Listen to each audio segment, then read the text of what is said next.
In this video, I'm going to be showing you how to use Codex in Antigravity.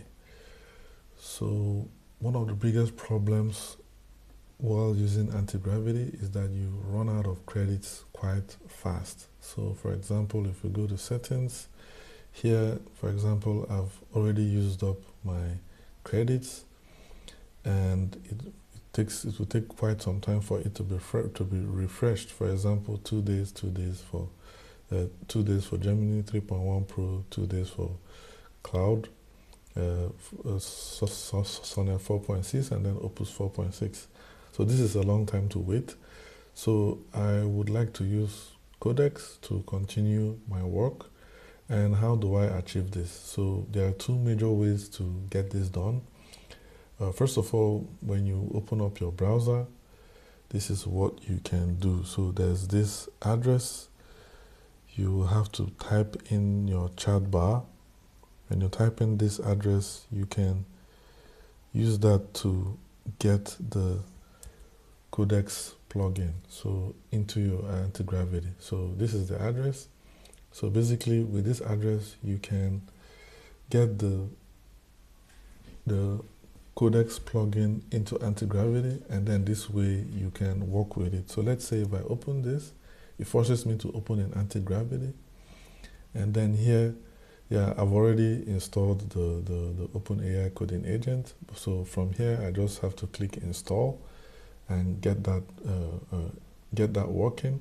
And then after installing it, it adds an icon here on the right. So from here, I click it in.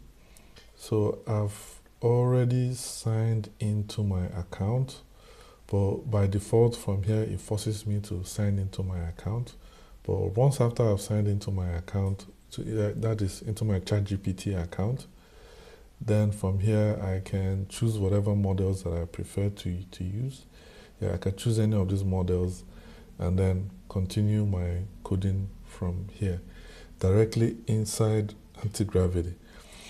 Another way you can do this is by using an external service called Kilo.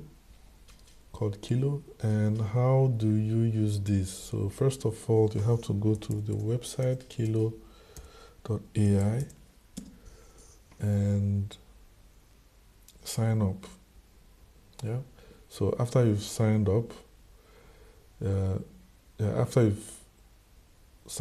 now come back to Antigravity, go to extensions, and search for Kilo. So we have here Kilo AI coding agent. So I've already installed it, but then when you then install it, it appears here on the left and also on the top right here.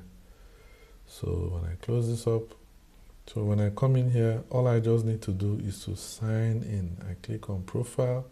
Since I'm already signed in, I click on profile, sign in successfully, and then right after doing that, I have access to the models from Kilo Code, and then I just choose the OpenAI model.